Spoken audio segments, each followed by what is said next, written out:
মনের কোণে জ্বলছে আলো, বাড়ছে ধিকি ধিকি। যেদিক পানে তাকাই শুধু তোমার ছবি দেখি। তোমায় যদি হারাই আবার ভয়েই ভাঙে ঘুম। এমন জুড়ে শুধুই তুমি আর ভালোবাসার মৌসুম।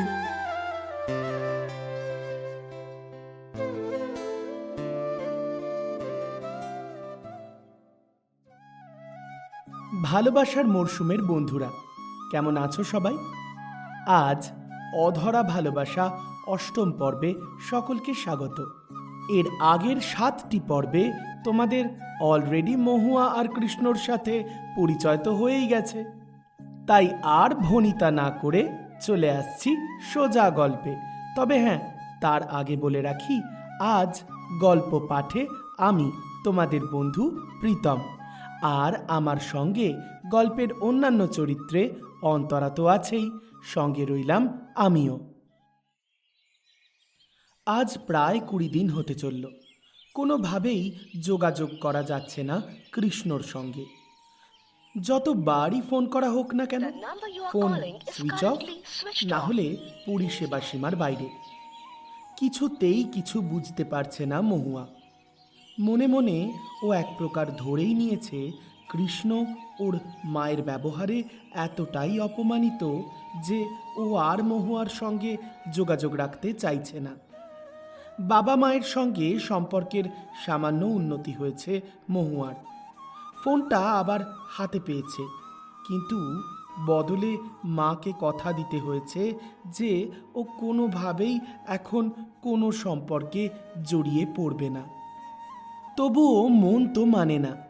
মাত্র এই কদিনেই কৃষ্ণকে অসম্ভব মিস করতে শুরু করেছে মহুয়া। মনে মনে বুঝতে পেরেছে ও সত্যি সত্যি বড় মায়ায় জড়িয়ে ফেলেছে কৃষ্ণ ওকে।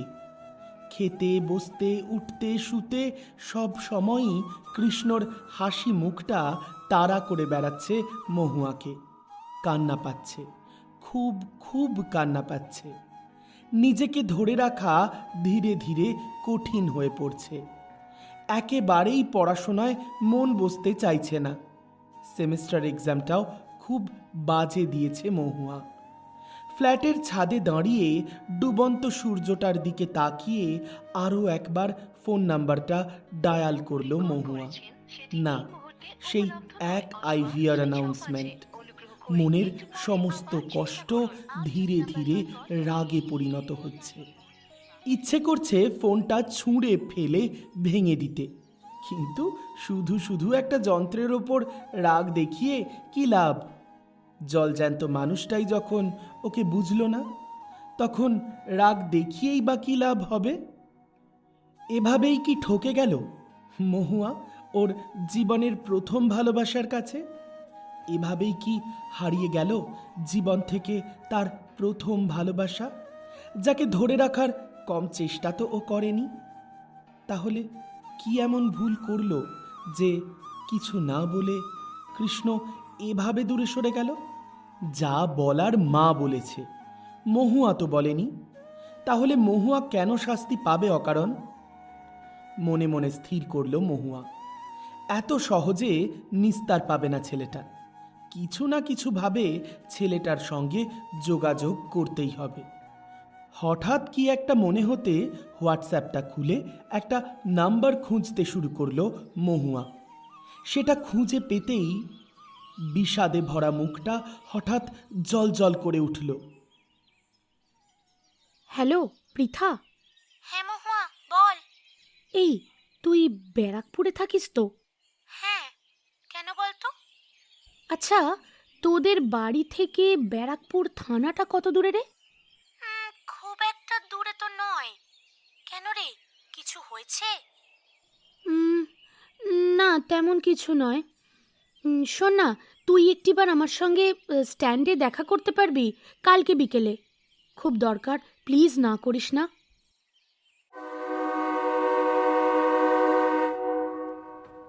এরপর অবশ্য কেটে গেছে আরও 3 দিন। এই 3 দিন দিন রাত নিজের মনের সঙ্গে যুদ্ধ করে গেছে মহুয়া। যেটা করতে চলেছে ও হয়তো ভুল, হয়তো ও সারা জীবন আফসোস করবে এরপর, কিন্তু তবুও এত সহজে ছেলেটাকে ছেড়ে দেবে না ও। আজ পৃথাকে সঙ্গে করে ব্যারাকপুরের উদ্দেশ্যে রওনা হয়েছে মহুয়া। গন্তব্য ব্যারাকপুর থানা। কিছুতেই রাজি হচ্ছিল না পৃথা ওর সঙ্গ দিতে। ওদিকে পায়েলের বাবা মাও তার উপর জারি করেছে নিষেধাজ্ঞা। আর সেই নিষেধাজ্ঞার ব্যাপারটা টপকে কিছুতেই মহুয়াকে সঙ্গ দিতে পারছে না পায়েল। তবে ফোনে সব সময় ওকে গাইড করছে। এখনো ভেবে দেখ, ওখানে গিয়ে কোনো গন্ডগোল হবে না তো? ছেলেটা আবার ফ্রড নয় তো? সত্যি তোর মাথায় না গোবর আছে।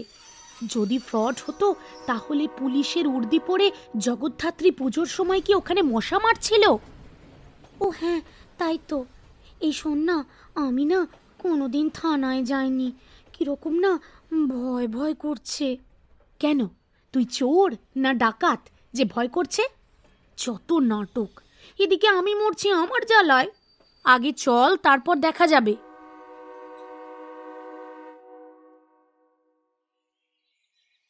বহুক্ষণ ধরে থানা চত্বরে দুটি মেয়েকে চক্কর খেতে দেখেছে শিবাশিসদা। কিছুক্ষণের মধ্যেই বড়বাবু ঢুকবেন, তাই তড়িঘড়ি ফাইলপত্র রেডি করে চা খাওয়ার জন্য বাইরে এসে আবারও মেয়ে দুটোকে দেখে ভারী অবাক হলেন।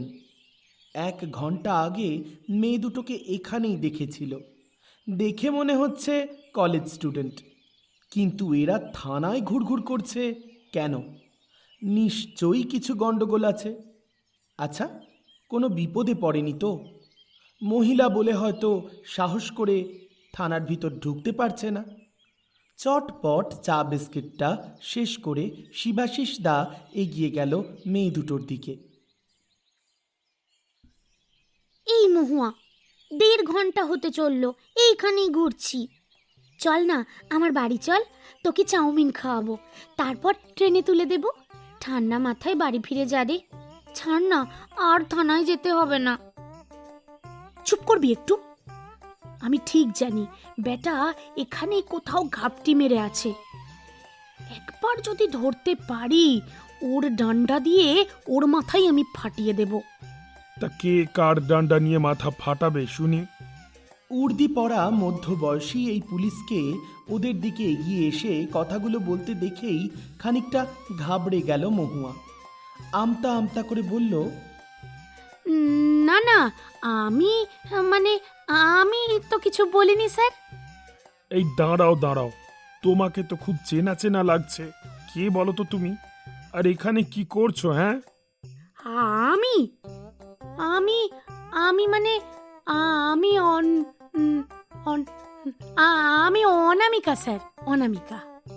অভিজ্ঞ চোখ ভালোই বুঝতে পারল মেয়েটি মিথ্যে কথা বলছে। আচ্ছা, তা অনামিকা এখানে কি করছো? এই তো আমরা এখানে ঘুরতে এসেছি। আচ্ছা, থানায় ঘুরতে এসেছো? হ্যাঁ মানে কোনোদিন তো থানা দেখিনি, তাই ও ও ওই যে আমার বন্ধু, ও বলল যে ওর বাড়ি এখানে, বলল চল আমাদের ব্যারাকপুর থানাটা দেখে আসবি, খুব সুন্দর, তাই এসেছি স্যার। তাই বুঝি? বাহ, খুব ভালো। আমাদের থানার যে এত নাম ডাক হয়েছে বাইরে, তা তো জানতুম না। তা চলো, তোমাদের লক আপ দুটোও একটু ঘুরিয়ে নিয়ে আসি। কথাটা বলেই ওদের দিকে হাসি মুখে এগিয়ে গেল শিবাশিসদা। বেগতিক দেখে পৃথা দৌড়ে এলো মহুয়ার কাছে, তারপর বলল, স্যার স্যার, আমি ওকে বলিনি স্যার থানা ঘুরতে আসতে, ওই তো। ততক্ষণে প্ল্যাটফর্ম হিলের আঘাতে পৃথার পায়ের একেবারে করুণ অবস্থা। কি হলো বিষয়টা বুঝতে না পেরে শুভাশিসদা বলল, কি হলো? তুমি ওরকম লাফিয়ে উঠলে কেন? তাড়াতাড়ি মহুয়া বলে উঠল, ওর একটু নার্ভের সমস্যা আছে স্যার, তাই মাঝে মাঝে না মাথার তারটা কেটে গেলে ওই রকম লাফিয়ে ওঠে।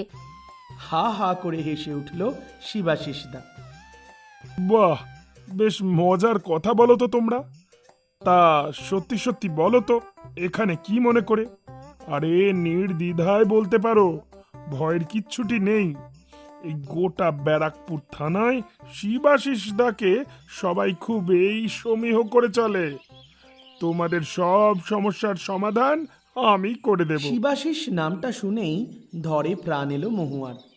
তড়ি ঘড়ি এগিয়ে গিয়ে শিবাশিসদার হাতটা চেপে ধরে হিড় হিড় করে ওকে টানতে টানতে নিয়ে এলো এক্কেবারে থানার বাইরে, চায়ের দোকানটার সামনে। এত তাড়াতাড়ি ঘটনাটা ঘটলো যে শিবাশিসবাবু কিছু বুঝে উঠতেই পারলো না। আরে, আরে, তার কি- আগেই কি চায়ের করছোটা কি? দোকানের আরে, সামনে ছাড়ো। উপস্থিত হয়ে গেল। থানার মধ্যে এরকম হাত ধরে টানাটানি করছো কেন? আমি কিন্তু অন ডিউটি। এই সময় এরকম আচরণ করলে একেবারেই সেটা গ্রহণযোগ্য নয় আমাদের কাছে। তুমি জানো তো, চাইলে আমি কিন্তু তোমায় অ্যারেস্ট করতে পারি। ততক্ষণ এই মাথাটা নিচু করে ফেলেছে মহুয়া, চোখ দুটো জলে ভরে উঠেছে। কোনো ক্রমে নিজেকে সামলে ও বলল, কি করব দাদা, আমি যে বড্ড নিরুপায় হয়ে এরকম করতে বাধ্য হয়েছি। বয়সে মহুয়া শিবাশিসের থেকে বেশ কিছুটা ছোট, আর এইভাবে দাদা সম্বোধন করে কথা বলায় মনটা হঠাৎ করেই নরম হয়ে এলো ওনার। এই বয়সের একটি মেয়ের মুখে এত বিষণ্ণতা মনটা ভার করে দিল শিবাশিসের। আরে কি হয়েছেটা কি? তোমার চোখে জল কেন? কৃষ্ণ। কৃষ্ণ? এক মিনিট, এক মিনিট। তুমি কি বাই এনি চান্স মহুয়া? মুখে কিছু না বলে শুধুমাত্র ঘাড় নাড়িয়ে হ্যাঁ বলল মহুয়া। চমকে উঠল শিবাশিস। শেষ পর্যন্ত কৃষ্ণকে খুঁজতে খুঁজতে থানা পর্যন্ত এসে হাজির হয়েছে। মহুয়া, তুমি থানা পর্যন্ত এসে ঠিক করনি। যদি কোনো বিপদ হতো, একা একা এতটা পথ কোনোদিন গেছো কোথাও? এইভাবে আমাকে ঠকিয়ে তো কেউ কোনোদিন পালিয়ে যায়নি শিবাশিসদা। তোমাদের কৃষ্ণ কিন্তু খুব ভালো প্লেয়ার। একটুও বুঝতে পারেনি কত বড় ঠক জোচ্চোর ও। তোমাকে ঠকিয়েছে কে? কৃষ্ণ? হাসালে বোন। জীবন যুদ্ধে হেরে গিয়ে আজ সে মানুষটার পিঠ দেয়ালে গিয়ে ঠেকেছে। সে ঠকাবে তোমায়? ভাগ্য যার সঙ্গে নোংরা খেলায় নেমেছে, সে তোমার সঙ্গে ভালোবাসার খেলা খেলবে? হয় না, সেটা হয় না মহুয়া। চলে যাও মহুয়া, ওর জীবনের সঙ্গে নিজের জীবনটা জড়িও না। পারবে না, অত দুঃখ কষ্ট সহ্য করতে পারবে না। তুমি সুখী বাবা মায়ের সুখী মেয়ে। কি হয়েছে শিবাশিসদা? খুলে বলো আমাকে, আমার যে খুব ভয় করছে। কেন এলে মহুয়া? ওকে ভুল বুঝে ওকে ভুলে যেতেই তো পারতে। ও তো এটাই চেয়েছিল। প্লিজ বলো আমাকে, কি হয়েছে ওর? কি আর বলি বলো, মাত্র 3 দিনের জ্বরে ওর মা চলে গিয়েছেন। সম্পূর্ণ একা হয়ে গেল ছেলেটা। বাপ মা হারিয়ে অনাথ। গতকাল আশপান্না ছিল, কারোকেই নিমন্ত্রণ করেনি। অবশ্য নিমন্ত্রণ করার অনুষ্ঠান তো এটা নয়। তবুও নিজের ছোট ভাইয়ের মতো ভালোবাসি। গিয়েছিলাম, কিছুক্ষণ ছিলাম। নিজের চোখে হাসি খুশি ছেলেটাকে এইভাবে একা একা গুমড়ে মরতে দেখতে পারিনি। তাই ঘন্টাখানেকের মধ্যেই ফিরে এসেছি। মাথায় যেন বাজ পড়ল মহুয়ার। এত বড় একটা ঘটনা ঘটে গেল কৃষ্ণর সঙ্গে, আর ও মহুয়াকে জানানোর প্রয়োজন বোধ করল না। কেন করলো এমন? এতটা পর হয়ে গেল মহুয়া। এর জবাব তো মহুয়ার চাই। ওর ফোন নাম্বারটা আমাকে দেবে গো? না, শুধু ফোন নাম্বার নয়, ওর বাড়ির ঠিকানাটাও আমার চাই। কি করবে ফোন নাম্বার নিয়ে? ও তোমার সঙ্গে যোগাযোগ রাখতে চায় না মহুয়া। ওর বিশ্বাস ওর জীবনে তুমি থাকলে তোমার জীবনটাও নষ্ট হয়ে যাবে।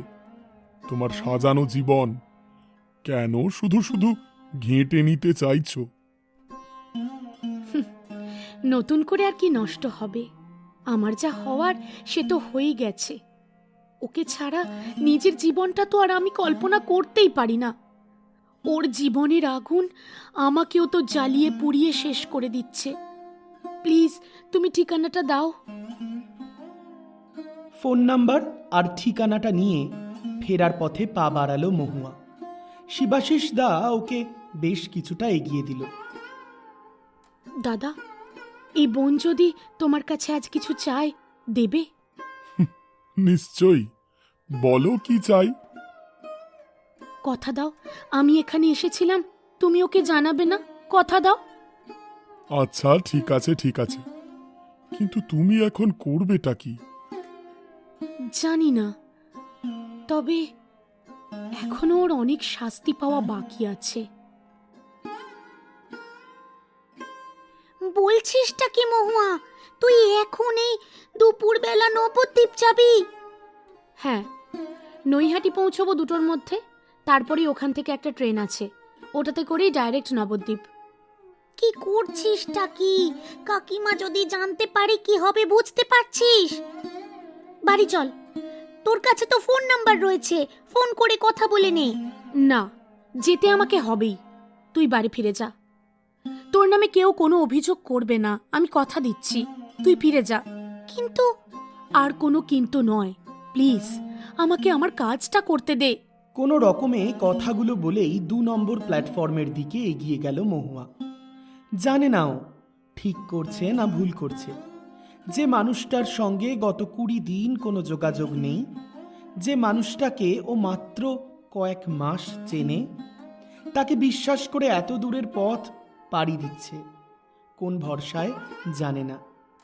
ভালোবাসা বোধহয় এরকমই হয় জানেন। ভালো মন্দ, ঠিক বেঠিক বিচার বিবেচনা করার বোধ মানুষের থাকে না। নিজের কাছের মানুষটির অসহায়তা এখন প্রধান মহুয়ার কাছে, বাকি সব কিছু গৌণ। নৈহাটি থেকে ট্রেনে চেপে বসলো মহুয়া। গন্তব্য নবদ্বীপ। কখন বাড়ি ফিরবে, কিভাবে ফিরবে, কিছুই জানে না ও। শুধু জানে কোথাও একজনের ওকে এই মুহূর্তে ভীষণ প্রয়োজন। ব্যাগ থেকে ফোনটা বার করে মেসেজ টাইপ করলো মহুয়া। মা, আমি চাই না তোমরা আমার জন্য চিন্তা করো, তাই মেসেজটা করলাম। আজ আমি কলেজ যাইনি।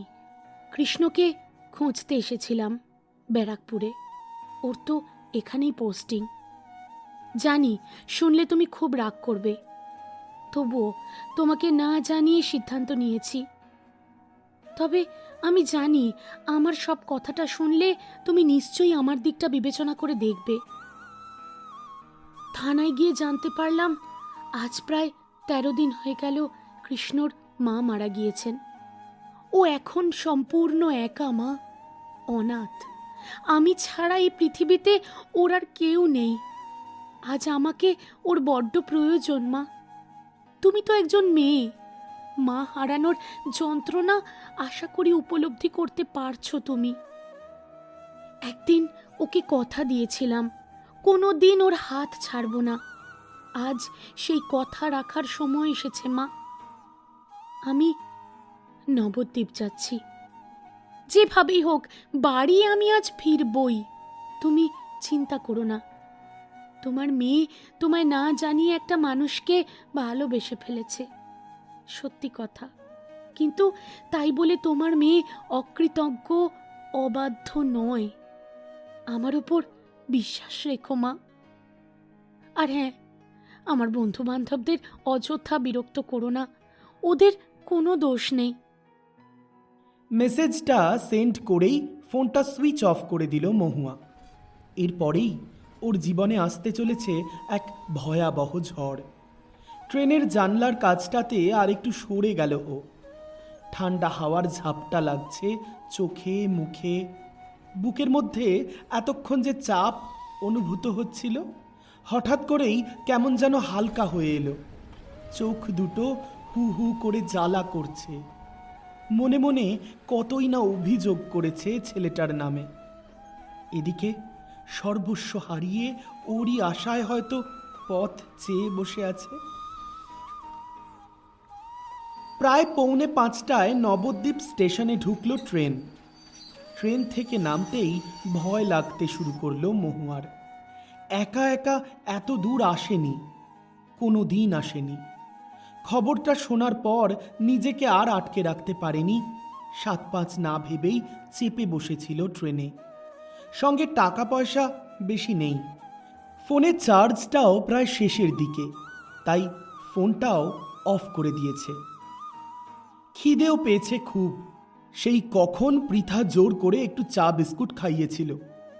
তারপর থেকে টেনশনে একটা কিচ্ছু দাঁতে কাটেনি মহুয়া। শিবাশিসদার কথা মতো স্টেশন থেকে নেমেই বাইরে বেরিয়ে টোটোর উদ্দেশ্যে এগিয়ে গেল মহুয়া। সোজা বাসস্ট্যান্ডের দিকে হাঁটতে শুরু করলো মহুয়া। স্টেশন থেকে খুব একটা দূরে নয় কৃষ্ণর বাড়িটা, আর তাছাড়াও ওর বাড়িতে কিছু ফল মিষ্টি নিয়ে যাবে মহুয়া। টাকা পয়সা সঙ্গে বেশ কমই, তাই হাঁটাটাই বেস্ট মনে করলো ও। বাসস্ট্যান্ড থেকে ডান দিকের রাস্তাটা সোজা চলে যাচ্ছে অন্নপূর্ণা তলায়। শুনেছে রাসে এখানে খুব ধুমধাম করে পুজো হয়। মিনিট 2 হাঁটার পরেই বেদির কাছে পৌঁছে হাত জোর করে প্রণাম করে মহুয়া আবারও এগিয়ে চলল বাঁ হাতের রাস্তা ধরে। ওই সামনের 4 মাথাটার মোড়টা পেরিয়ে ওখান থেকে সোজা বেশ কিছুটা হাঁটলেই চারিচারা বাজার। পাড়াটার নাম নন্দীপাড়া।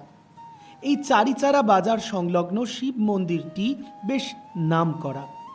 বিকেলের দিকে এই মন্দিরের বাবা তারকনাথকে দর্শন করতে অনেকেই ভিড় জমান বাজার চত্বরে। কৃষ্ণর ছোট্ট বাড়িটা পেরিয়ে তবেই বাজার। বাজার চত্বর থেকেই বেশ কিছুটা ফল কিনে নিল মহুয়া। আর কি নেবে বুঝে উঠতে পারল না। এদিকে ঘড়িতেও তখন প্রায় 6:45 বেজে গেছে। তড়িঘড়ি কৃষ্ণর বাড়ির দিকে এগিয়ে চলল ও। নীল রঙের গেট পেরিয়ে ছোট্ট এক টুকরো বাগান, বেশ গোছানো। তারপরেই ছোট্ট দুটো সিঁড়ি পেরিয়ে বাড়ির দরজা।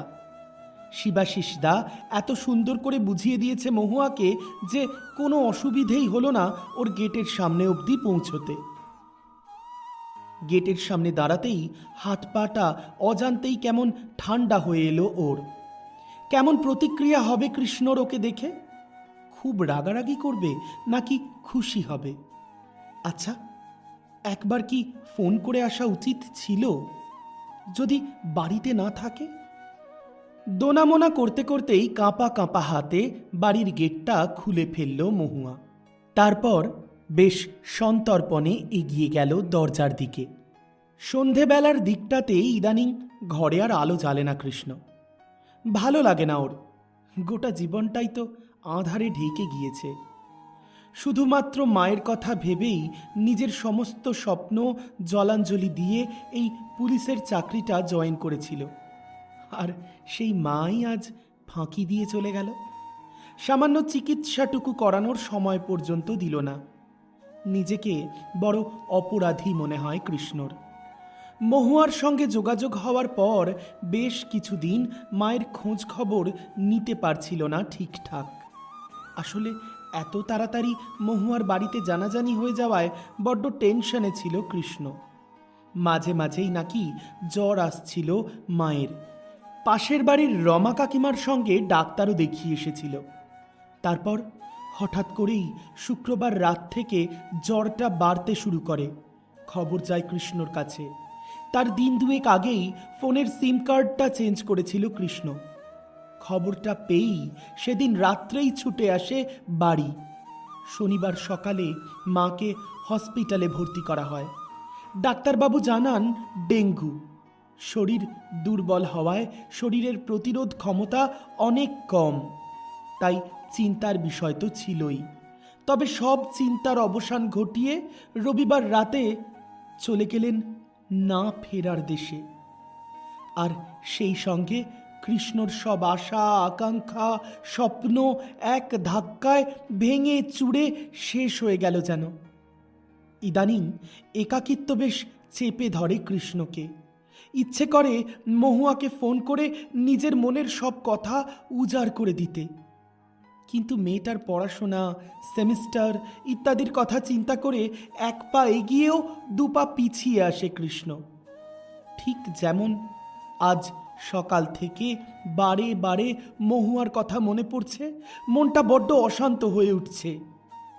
শেষ যেদিন মেয়েটাকে দেখেছিল, খুব কান্নাকাটি করছিল মেয়েটা।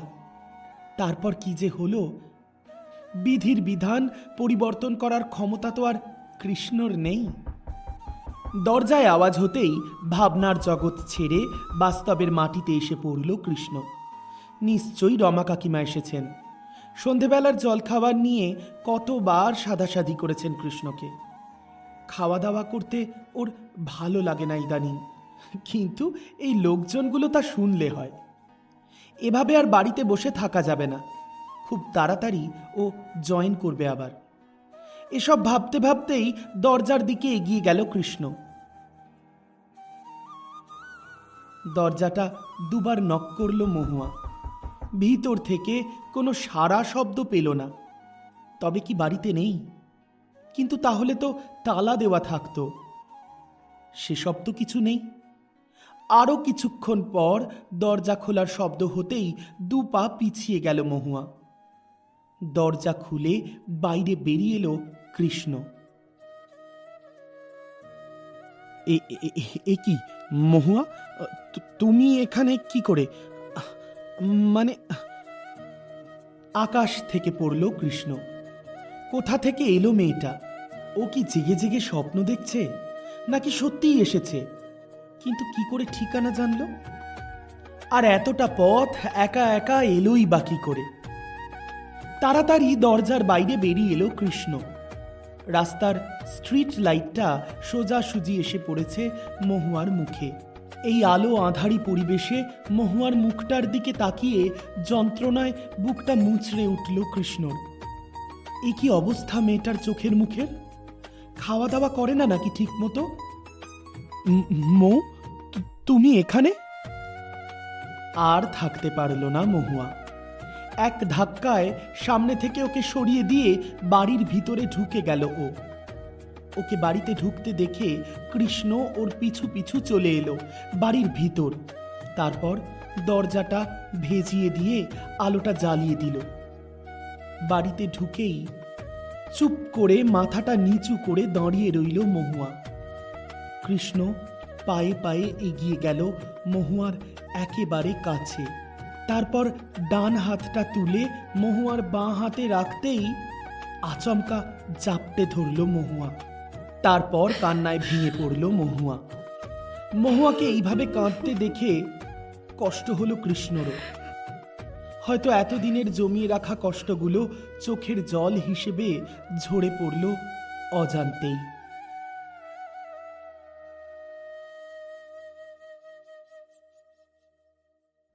অধরা ভালোবাসার অষ্টম পর্ব আজ এ পর্যন্তই। কথা হচ্ছে আগামী সপ্তাহের শুক্রবার ঠিক রাত্রি ৮টায় অধরা ভালোবাসা নবম পর্বে। তার মাঝে কয়েকটা দিনের বিরতি। তবে যেতে যেতে যে কথাগুলো রোজ বলে চলে যাই, আজও তার অন্যথা করি কি করে। যারা আমাদের চ্যানেলে নতুন এবং আমাদের গল্পগুলো ভালো লাগছে, তাদের জন্য অনুরোধ রইল তারা সাবস্ক্রাইব করে নিন, আর নোটিফিকেশন পাওয়ার জন্য বেল আইকন প্রেস করতে ভুলবেন না। এছাড়া এই গল্পটা যদি ভালো লেগে থাকে তাহলে অবশ্যই একটা লাইক এবং কমেন্ট করা চাই। আর আপনারা তো জানেনই, ভালোবাসার মরশুম এখন থেকে ওয়েবসাইটেও অ্যাভেলেবেল www.bhalobasharmorsum.com। আমাদের ওয়েবসাইট লিংক যা ডেসক্রিপশন বক্সে দিয়ে রাখলাম। আর তাছাড়াও দেওয়া রইল ভালোবাসার মরশুমের ফেসবুক পেজের লিংক। সম্ভব হলে একবার ভিজিট করে পেজটাকে লাইক এবং ফলো করে দেবেন। এবার চলে আসি আগের পর্বে, অর্থাৎ গত শুক্রবারে যে 10 জন প্রথম সঠিক উত্তরদাতা সঠিক উত্তর দিয়েছিলেন তাদের নাম ঘোষণায়। তারা হলেন ঐশানী দত্ত, শ্রীকান্ত ঘড়ুই, সুনিতা দাস, সঞ্চারী নায়েক, ঋতুপর্ণা মণ্ডল, বিদিশা জাতি, স্নেহা দাস, অঞ্জনা গারু, চিত্ত মণ্ডল, সোমা সামন্ত, সন্দীপ, পিউ, সায়ন্তনী, চন্দন মাইতি, সৌরশ্রী কোলে সহ অনেকেই। এবার চলে আসি আজকের পর্বের প্রশ্নে। আজকের প্রশ্ন, নবদ্বীপের যে পাড়ায় কৃষ্ণর বাড়ি সেই পাড়ার নাম কি? যদি জানা থাকে সঠিক উত্তর তাহলে চটপট কমেন্ট বক্সে টাইপ করে জানান আপনার উত্তর। প্রতি পর্বের মতো এই পর্বেও প্রথম 10 জন সঠিক উত্তরদাতার নাম ঘোষণা করব আগামী পর্বে। তাহলে আজ এ পর্যন্তই। কথা হচ্ছে আগামী মঙ্গলবার ঠিক দুপুর 3:30, আর তারপর আগামী শুক্রবার রাত্রি 8টায়। আজ তবে চলি। ভালো থাকবেন সকলে, ভালোবাসার মরশুমের সঙ্গে থাকবেন। আর হ্যাঁ, আপনার পরিচিত পরিজন, বন্ধু বান্ধব, আত্মীয় স্বজনদের আমাদের চ্যানেলের লিঙ্কটা শেয়ার করে দিন। গল্প শুনতে ভালোবাসলে তাদেরকেও সাবস্ক্রাইব করতে বলুন। মন ভালো হয়ে যাবে, কথা দিচ্ছি আমরা।